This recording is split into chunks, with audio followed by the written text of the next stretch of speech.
Kita punya trauma, entah itu fiktif, entah nyata, entah apalah. Kita punya trauma kasus Siti Jenar. Orang yang mendalami la ilaha illallah secara intensif, ya, entah itu disebut kalimat sodo, bosuluk, boseloko, mbah kono pokoknya. Orang yang memahami la ilaha illallah secara intensif, itu pasti menuju ilmu hakikat. Dan menuju ilmu hakikat pasti ngalami hakikat yang khoyali. Ini rungokno tenan iki. Hakikat yang nopo? Khoyali. Dan hakikat yang khoyali ini mulai menipu. Ya, kalau sudah begitu ruwet. Misalnya ngeten ya. Ketika kula maca nggih diskusi ini utai perdebatan ini kali jaga mbek Jenar. Saat itu ada Sunan Bonang juga. Kamu sujud pakai apa kali jaga? Ya pakai jasad. Dari Siti Jenar. Daging kamu itu hanya onggokan daging. Nanti itu jadi bangkai. Dan setelah jadi bangkai itu habis. Kamu nanti ditulis Tuhan tidak termasuk yang sujud. Kebuah dong sembok go sujud itu bentek. Mikir kan juga. Rugi ke sujud be badok be tangan. Jasad tem sampean iku entek. Ora ana sing crita kowe nak sujud mergo jasad itu mau sampean dadi bang. Lah nek ngono sujud sing hakikat ora usah badok, ora usah tangan, ora usah sikil, yo rohom iku lho kon sujud be pangeran. Nak sujud be fisik ku rugi wong fisik sampean. Mikir kali. Orang bolak-balik kali Joko mantan wali preman terus jadi debat pusing. Siti Jenar tahu belajar tak tahu mengira. Yang jelas yang mulang gak satem orang menangis. Wah, ini menjadi perdebatan. Sehingga keyakinannya kayak Siti Jenar, la ilaha illallah itu ya wahdatul wujud itu, innalillahi wa inna ilaihi. Selama ini kalau orang syariat misalnya, orang syariat itu kalau ada orang mati, misalnya Kak Ruhin mati, ini aku kan muni innalillahi wa inna ilaihi raji'un, saiki Ruhin wis mate. Mate ku balekne penge. Itu cara wong hakikat kan salah besar.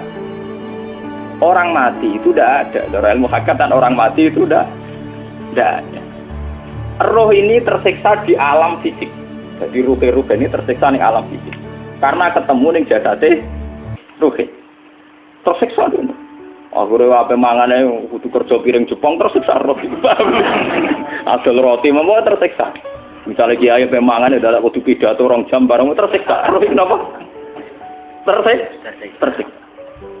Mergo ora buta mangan, ora buta ngombe, tapi gara-gara melok fisik. Paham ya? Lho ini tenang ilmu ketawarai ya bener. Lah kula boten. Sampeyan betul lho guru waras maksudnya nggih. Artinya waras secara akademik karena ada referensi, ada marojek, nggih. Waras secara hakikat. Kula niku umpama rasake sampeyan wis ilmu hakikat. Artinya saya juga ngalami ilmu hakikat. Lan ketika sing aran hikam, wong ora tau muka safar rasa dadi ulama. Entah sekian detik ulama itu harus pernah muka safar. Biar merasakan ilmu napa? Ada. Tapi ilmu hakikat itu bisa dilogikakan sebelum sampean sampai secara musyahadah. Paling enggak bisa sampai secara logika. Manusia itu mulai Nabi Adam sampai sekarang itu kan punya roh. Dan roh itu tidak makhluk. Ya, roh itu tidak makhluk. Ketika roh itu diletakkan di jasad, dia itu tersiksa. Karena ketika dia ke jasad fisik, namanya mengalami keterpisahan dengan yang abadi. Dia ini yang jasad fisik, tersiksa. Karena dia harus di alam yang kasat mata, alam mulki. Tersiksa. Ketika dia tersiksa, semelok ruhin, akhirnya dia mangannya kangelan, akhirnya lesu, mangan. Padahal roh gak butuh mangan, perlu dicatat, roh gak butuh. Ya ora butuh gunung kidul barang kan ora butuh rapi. Paham kan? Ya ora butuh putus cinta, ora butuh pegatan, ora butuh macam-macam. Paham? Tapi karena dia nemplek jasad sing butuh mangan, butuh rabi, butuh wedoan macam-macam. Akhirnya roh tersiksa. Suatu saat kalau roh ini dalam bahasa manusia mati, ini dalam bahasa manusia mati. Ini hakikatnya roh itu tidak mati, dia kembali ke habitatnya. Ini disebut innalillah. Kita ini dari awal ya dengan Allah. Wa inna ilaihi juga kemudian nanti kita pasti kembali ke Allah. Dan itu diyakini betul oleh orang wahdatul wujud. Jadi kalau roh mati itu ya tidak ada mati. Terus sekarang itu kembali karena sudah lama mengalami keterpisahan mergo melok fisik-fisik dak ono kerja dasinan, ono nggo proposal lan ruwet roh ku melok. Paham itu? Kita di roh ku napa melok ruwet. Lah roh ya tersiksa aku ora butuh mangan, ora butuh proposal bocah ngalor. Itu tersiksa. Makanya dalam cerita-cerita Jalaluddin Rumi yang otentik di kitab-kitab begitu. Ketika beliau mau meninggal, muridnya itu nangis. Dari Jalaluddin Rumi, kamu jangan nangisi saya ini mau pesta, saya ini mau pesta perkawinan. Kamu tidak merasakan penyesalan saya. Saya ini lama menyesal karena harus hidup bersama kamu. Terus saya ini tersiksa karena ngalami alam yang rusak, yang fana. Alam yang fana. Harusnya roh saya itu di alam abadi, bukan di sini. Maka jangan tangisi kematian saya. Kematian saya adalah kembalinya roh ke habitatnya. Semenjak itu kematian dianggap malam perkawinan. Karena roh kembali. Walhasil nguniku cara ilmu tasawuf bahasa Arab jenenge wahdatul wujud, kena Jawa Yogyakarta Solo ke Adanu jenenge manunggaling kawula. Mergo sing rawan ngono rugen lho, Pak. Nek tak terangno detail. Dadi bathuk mesti iki buku sujud kan. Niku sampeyan ilang. Dadi seksine ora ono cara teorine sinten Siti? Rugi kowe. Bukan sedari ya gendor. Lah kali coba mantan preman jak debat terus ora ngono mbok terus tak pateni kowe. Lah debat iki biar ra iso. Premane kumat. Ya ta preman jak debat ilmi. Ngono ku model. Kali Joko yo ora salah. Dise Sayyidina Umar nggih ngoten. Umar sahabat top. Saya jak debat atau milih tak patenane ya Rasulullah. Gak iso dene cek ilmiah. Mantar preman pasar ukat terus jadi sahabat top. Debat yang milih mate. Ada wonten cerita wong Yahudi njaluk keputusan Nabi. Bareng wis diputusno Nabi cek mamang. Ndak tenang keputusane ngono dalam sengketa duniawi. Bariku takok ya Ali. Ya Ali, aku mau sowan ning Nabi Muhammad. Dikai keputusan Nabi mamang cara kowe pilih. Sampai Ali dikai keputusan persis kanjeng Nabi. Cek mamang meneh takok Umar. Takok Umar aku mau sing Muhammad, ning Ali dikai keputusan kok mamang, Mar.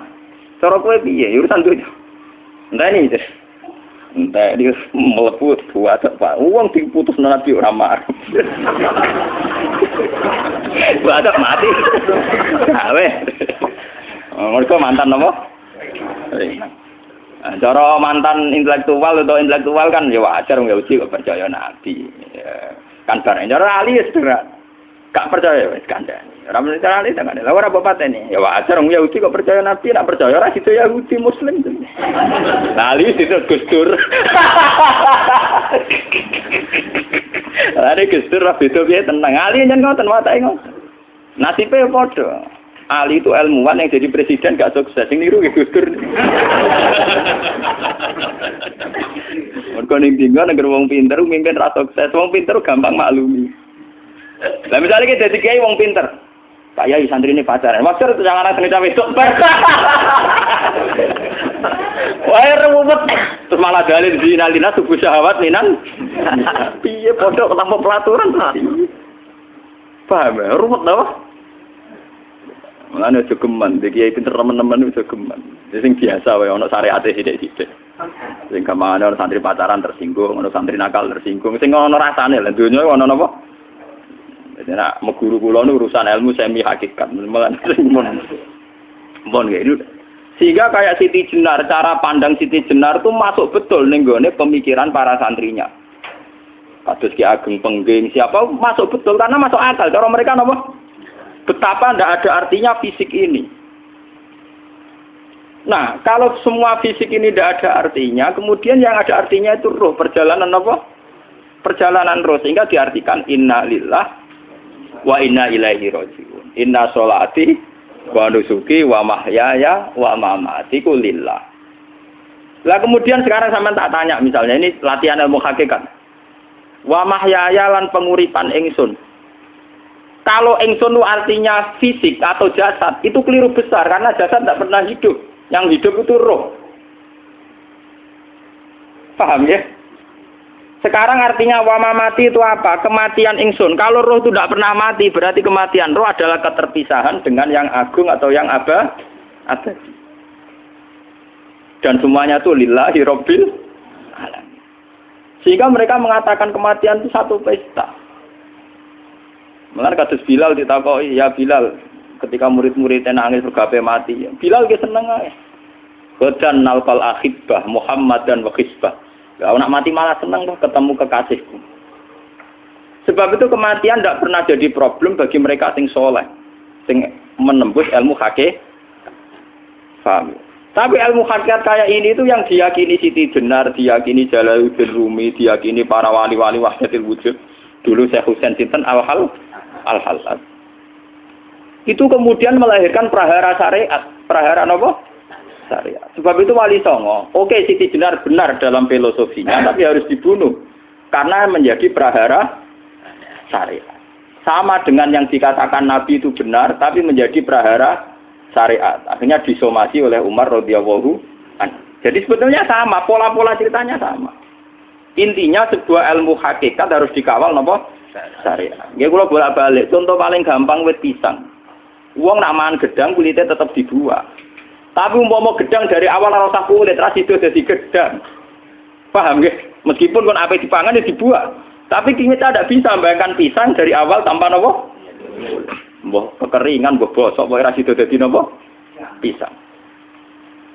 Terus pentingnya syariat lagi begini, gitu. Mulane penting ngaji wali-wali syariat sing pinter kados Sunan Kudus, kados Sunan Bonang.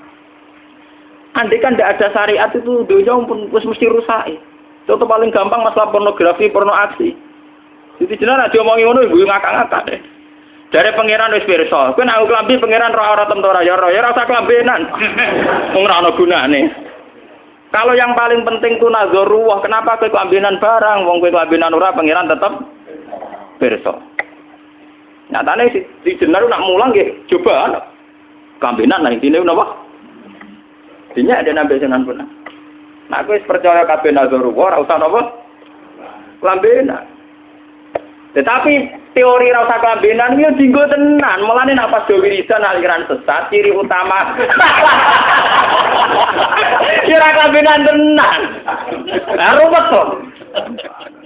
Lha iki tenan iki cerita. Iki pentingnya ngaji nggih. Ben sampean ngerti variasi riwayat, kemudian kita orang syariat harus kayak apa, kemudian kenapa menjadi aliran wahdatil wujud. Lah terus kita ini kan orang syariat. Memang kalau manung syariat itu akeh kok sampean-sampean siji mesti ra kramat. Modele ora di duwe bingung, ruwet. Urip wong syariat lho apa? Dineng bojo wedi, dineng tangga wedi, pengaruhe menurun. Pancen orang syariat itu banyak kriminal tauhidnya itu memang jelas. Melane kiai-kiai peke nak ketemu kiai-kiai sing setengah jadah peti mergo iso nebak atine. Ndekne meriang langsung. Sing kiai ra tau salat keramat padahal ngambungan wong. Sumudina salat pas waktu kok ora tau keramat. Wong ape buah utang tanggane iku keramat apane? Sing kono ngawur-ngawur sowan pirang. Meriang oleh syariat ngadepi wong hakikat napa? Mulane jogeman dadi wong syariat sing ngene iku bahaya. Nah kula mboten ngarah. Sampai dadi wong syariat sing ra keramat. Bahaya sekali itu bagi perjalanan agama. Kalau sering ketemu kiai-kiai yang terkenal keramat di juaduk tiang-tiang hakikat. Ditantang kocok-kocok kalau wani, tantang aku tetap rawani kok. Mikir deh. Karena orang yang sama-sama ke jalur hakikat tetap punya alamat, tetap wonten simahum fi wujuhi min asaris sujud. Cara pandangnya mesti sama. Kalau nanti ketemu murid, ya artinya yang ikut aliran Siti Jenar, dia ada sholat, ada apa, hidup di satu tempat gitu. Padahal dia bisa baca ihya. Dulu pernah mondok di Mekah, pernah di Irak. Itu ya meresahkan para kiai. Kemudian sebagian mereka minta saya suruh ketemu. Ya walhasil kalau ketemu. Ketemu pertama ya. Jenengan Gus Ba. Tapi zaman roh jenengku terperata arani muka sapa. Nggih biasa mawon. Kula ora usah kenal jenengan nggih kenal. Dadi kula biasa mawon. Lalu pernah ngajar ajaran. Saya Gus ning donya tak enteni mau turu ngenteni mati ngono Gus kok repot. Ijaban kula terus enak. Sampai sare wong hakikat wong ngenteni mati barang. Ya mati wis saiki iku. Terus ngenteni saiki padha-padha wis napa? Wis mati. Ya saiki wis padha-padha wis urip. Wis padha kabeh. Nah cara ilmu hakikat kan terus sama semua. Napa? Sama semua. Tadi makanya itu tadi. Kalau baleni malagi, logika hakikat itu begitu ya. Roh itu ditiupkan oleh Tuhan ke kita. Kemudian roh karena ikut alam fisik, alam jasad, roh ngalami yang kita alami. Nggih. Ketika roh ngalami yang kita alami, dia tersiksa. Nah, ketika roh sudah terpisah dari jasad yang mengekang, yang memenjara ini, dia senang terus kembali ke Tuhan. Ini disebut inna lillahi wa inna ilaihi. Lah jasad ini kemudian menurut ilmu hakikat enggak ada gunanya sama sekali total. hilang ditelan tanah. Lah kalau begitu jasad iki nak mbok agul-agulan, Gusti bathuk kula tak nggo sujud tangan kula ndi buktine tangan wis ra ono. Bathuk wis ora. Mulane dari Siti Jenar, hanya wali bodoh kayak kalian yang punya ajaran bodoh begitu. Malah rasupan terus. Mulane Sunan Kalijaga semangat kon mateni mergo tambah omongane glodro ndi. Tapi yang enggak disadari Siti Jenar yaitu tadi. Inti dari ilmu hakikat itu kan tunduk sama kersane Tuhan. Kalau sudah tunduk pada kersane Tuhan, kalau kersane Tuhan roh kita harus di jasad. Dan wujud jasad kita ini juga karena kehendak Tuhan. Kenapa yang wujudnya jasad yang karena kehendak Tuhan engkau ingkari? Sementara wujudnya roh tidak kamu ingkari. Toh wujudnya jasad ya bi iradatillah wa bi masyiatillah. Wujudnya roh ya bi wujudit bi masyiatillah wa ira. Harusnya fungsi jasad juga harus kamu akui toh Siti Jenar. Wong sekarang kita punya jasad ya bukan karena kita, karena kehendak Allah. Kenapa kamu ingkari? Berarti kamu ingkari kehendak meneng Siti Jenar.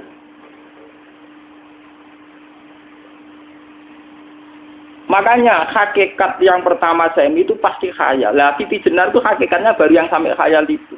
Sehingga dia tersesat. Sebetulnya kalau sudah hakikat beneran itu tidak perlu khayal begitu.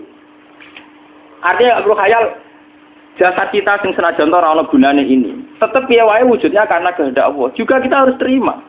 Apapun kekurangannya, apapun kenaifannya, ironisnya harus kita terima. Ini sebagai bentuk penerimaan kita pada masyiatil. Begitu juga keadaan roh kita sebagai penerimaan atas masyiatil. Meskipun ada teori-teori roh yang lebih valid. Lebih valid misalnya begini. Kanjeng Nabi itu suatu saat ininya terputus karena perang Uhud. Itu Kanjeng Nabi dia dolanan drijine ini. Napa cara napa jari jemari ini Nabi putus. Iki dolanan. Jadi Nabi sendiri kadang sering ngajarkan ilmu hakikat. Hal lagi illa usbun udmiyat wa fi sabilillahi ma laqitu. Kowe ora trimo fisik, bentuk fisik jari jemari sing ditetir berdarah. Tapi nak kue wis fisabilillah ayo wis balik ning habitatem. Sehingga kenapa para sahabat itu ketika dicincang, ketika putus tangannya, putus kakinya, sahabat yang usul ke ilmu hakikat itu malah senang. Karena jasad kita ini kan ila sabilillah menuju jalan Tuhan. Sekali dia sudah terluka fisabilillah itu sudah menemukan formatnya. Cara teori Cina sudah menemukan formasinya. Paham gitu? Ora kok malah ngeluh itu berarti goblok nek ngeluh paham tak? Paham kenapa? Jadi, makanya Nabi ngendikan ya itu sudah ketemu formatnya. Ketika rohnya para syuhada nanti kembali ke Tuhan ya ketemu formatnya lagi. Itu disebut wala taqulu lima yuqtalu fi sabilillahi amma. Dia tidak mati sesuai formasi awal, yaitu roh kembali ke Tuhan dan jasad ikut mengawal. Lah itu Nabi kadang ya pakai ilmu hakikat begitu. Mulane kula bolak-balik matur, kula niku nggih mulai umur 20 tahun napa pinten. Kula ngasih nggih gadah penyakit dan ekstrim penyakit saya. Sampai saat ini kula nak ngobatno ndak lebih 50% nggih karena saya tetap berpikir. Misalnya cara syariat kan berobat, tapi cara hakikat apa betul keberadaan saya di alam ini penting. Sehingga aku kepengen urip tak bela-belani ngantek endak atusan juta. Jangan-jangan penting mati ikut timbang uripku. Lah nak ngono lha apa tak bela-belani? Entek atusan juta. Jadi misalnya kita berobat ya mau ya dari nabi kan berobat ya berobat. Pokoknya kita Islam masih mau gerutu kadang orang paham. Sekali kamu mengamati dengan sisi hakikat. Coba sekarang sampean pikir, coba sekarang nggak pakai logika hakikat, pakai logika syariat saja. Saya ini misalnya asetnya 10 juta, misalnya, saya punya aset 10 juta. Tapi misalnya aku rugi nawan atau dipengaruhi di masa depan soalnya. Kalau kulo kan soalnya cara teori di masa misalnya kulo rugen, artinya kere di duit 10 juta aset. Tujuan saya sembuh kan supaya aku iso sembuh sehat, engkau iso kerja untuk anak. Tapi karena saya sakit nanti operasi tidak 10 juta. Operasi tidak 10 juta. Wong aku repair mesti iso marisi anak. Apa meneh nak duit 10 juta tak ada gue berobat malah jelas ra iso marisi. Lah nak ngono penting matiku ya dibagi 10 juta. Karwan iso diwaris langsung. Sementara anak aku mari dibiayai 10 juta, rong mesti mari 10 juta mesti entek. Artinya tidak ada jaminan kalau berobat itu secara visi ke depan lebih baik. Soalnya malah ngentekno donya nggak jelas akibat positifnya. Misalnya tetap lumpuh duit teori loh. Bapak artinya apa? Teori hakikat tetap lebih benar bahwa hidup itu tidak ada artinya. Semua itu tidak ada artinya. Berobat apa berobat semuanya tidak ada arti. Teori loh gini. Sehingga kalau kita tengah-tengah aja tengah-tengah. Kasus kula misalnya loro nggih berobat. Gusti separuh kalau ngelakoni syariat, tapi sebagai kalau ulama fikih, tapi separuh kalau lakoni apa? Jadi kalau tetap buatan ngarah obat 100%. Tapi orang ngarah berobat, orang kalau tiang apa? Syariat. Tapi memang faktanya itu begitu. Cara Kanjeng Nabi kadang Kanjeng Nabi berobat. Kadang Kanjeng Nabi wis nikine tercincang dige guyonan. Wahal laki illa usbuun udwiyat. Ora apa driji sing gak melok-melok. Nah, bukti bahwa jasadnya begitu tidak penting. Kayak Sayyid Hamzah. Menurut Sayyid Hamzah menganggap wahyu bentone ra karuan. Kalau teori Siti Jenar itu benar, teori Jalaluddin Rumi benar teorinya lho, ora kok ra salate lho, nggih. Maksudnya kok nganut ra salate. Benar cara analisis roh. Ketika Sayyid Hamzah dinyatakan mati oleh manusia, oleh hukum manusia dinyatakan mati karena dia sudah tidak bergerak. Dalam teori hakikat kan rohnya Sayyid Hamzah sudah fi khawasili tuyurin khudrin. Rohnya sudah diambil Tuhan. Tidak mati, paham ya? Ketika rohnya Sayyid Hamzah sudah diambil, jasad ini sudah tidak punya rasa. Sekarang secara syariat kasat mata kita tahu, wong jasad nak diinfus, di sayat-sayat dioperasi ora kroso. Apa meneh saiki ruhe wis bisa. Lah ya jasad itu cek gampange, dioperasi dibius saja terus tidak kerasa. Apalagi rohnya sudah diambil. Nah saiki bayangkan. Ketika Sayyid Hamzah itu sudah di atas, niku kira-kira delok wahsi ra wong bentuk. Lho wong kok baca igabus. Ketika jasad benar-benar tidak penting, kemudian jasadnya Sayyid Hamzah kan dicincang oleh wahsi. Ketika rohnya sudah diambil kan Hamzah tidak merasakan. Berarti Sayyid Hamzah guyu-guyu wahsi. Wahsi cek bentuk nih gabus dicincang. Paham ya? Lho niki tenan. Artinya ketika pandangan manusia iba kepada Sayyid Hamzah karena dicincang, dimutilasi oleh wahsi. Wahsi tidak mengalami Pak Sinten, Sayyid Hamzah tidak mengalami apa-apa karena rohnya sudah bersama Tuhan. Dan iso wae Sayyid Hamzah malah guyu-guyu wahsi. Cek goblok gabus kok dicincang. Lah nak ngono rak mirip, makanya dalam hal ini itu dalam teori roh itu sebetulnya Siti Jenar tidak sesat dalam teori roh. Tapi jangan katakan itu penemuannya Siti Jenar. Siti Jenar itu terlambat. Sebelum itu ada Husain Al-Khallas. Sebelum itu ada Jalaluddin Rumi. Sebelum itu juga ada sahabat, ada nabi. Cuma cara aplikasinya Siti Jenar melenceng. Jadi jangan katakan kok tak kampus-kampus. Itu pendapat Siti Jenar itu malah goblok meneng. Siti Jenar itu sanut, paham? Maksud apa? Wis anut. Nah, teori yang sama terjadi pada Yesus Kristus. Ketika Yesus misalnya secara lahir dicincang, dimutilasi, diapakan oleh orang Yahudi. Sebetulnya rohnya dia sudah bersama Tuhan. Kembali ke Tuhan Bapa, nah cara Kristen. Nah cara Islam ya balik ning pangeran. Andaikan itu iya, itu ya tidak ada masalah. Karena hakikatnya dia tidak dicincang, tidak dibunuh.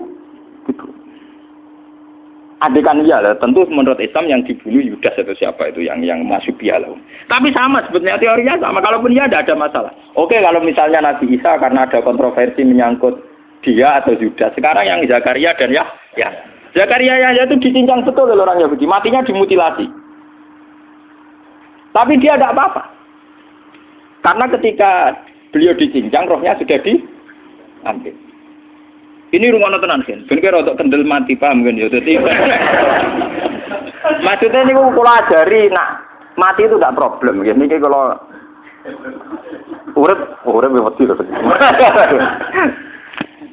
Nah ini bersamaan paham nggih. Kaitan la ilaha illallah ini nanti semuanya sama kaitan sama apa? La ilaha illallah. Ini nanti ujungnya sama dengan la ilaha illallah. Begitu juga seterusnya. Misalnya Yahya kalian sinten? Zakaria. Ketika Tuhan ditanya, jadi tenggene alam malakut pengiran ditakok, ya Allah, Yahya dan Zakaria itu kan hamba pilihan engkau. Ketika dicincang kok jenengan biarkan. Endi Yahya Zakaria dicincang? Aku iku ora goblok dari pengiran. Sedurunge dekne dicincang jasate ruhe tak jipuk. Dadi dekne ora krasa blas.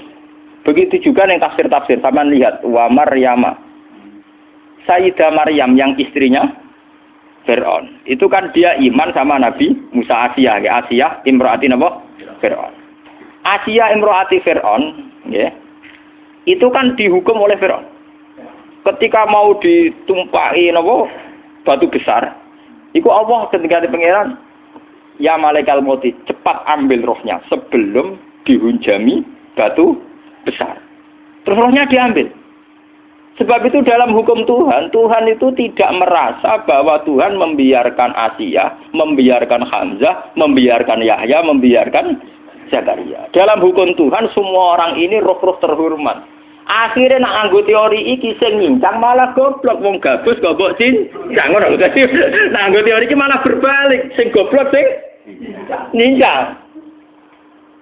Paham? Yo ora kok sesuai sampean kiaskan saja. Wong dibius wae disayat-sayat gak kroso. Kaya apa nak ruhe bener-bener wis tercabut terpisah. Rasane ning ndi? Iku sing disebut wala taqulu limayuk talu fi sabilillah napa? Lah kemudian roh ini kemana? Nah, roh itu sudah menyatu dengan kalimat tauhid. Mesti roh itu bersaksi la ilaha illallah. Itu sing disebut ning alam roh ketika Allah tanya alastu bi rabbikum mesti qalu bala. Mesti mereka jawabnya napa? Bala. Karena alam roh tentu lebih mudah bersaksi akan keberhadiran dan keeksistensi Tuhan Allah Subhanahu wa taala. Paham ya, ini sama penting. Nah, ketika kalimat tauhid sudah menyatu kayak begini, itu mesti kalimat tauhid sing mesti langsung untuk swarga. Itu dimaksud Nabi mustaiqinan biha qalbu mukhlishon biha qalbu. Ati itu qalbu kan nggak bisa kamu artikan jantung atau liver kayak teori modern sekarang. Misalnya qalbun itu apa? Dari kiai qalbun itu jantung. Nak ngono beda mek liver. Lah nak liver apa kabidun niku akal-akalan aja padha ora paham. Bahasa kolbun, fikrun, aklun itu sesuatu yang misteri.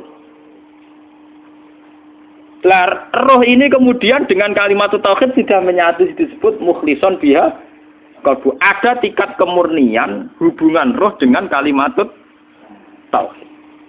Lah kalau begitu pasti dakhalal jannah. Karena tidak mungkin kalimat tauhid kok di neraka. Lah ini ngomong masalah-masalah hakikat. Wong sing gak tahu petualangan hakikat, momene sing sering bingung bakas duit, bayar kredit, utang jatuh tempo, ora usah melok mikir, utek wis entek go mikir duit.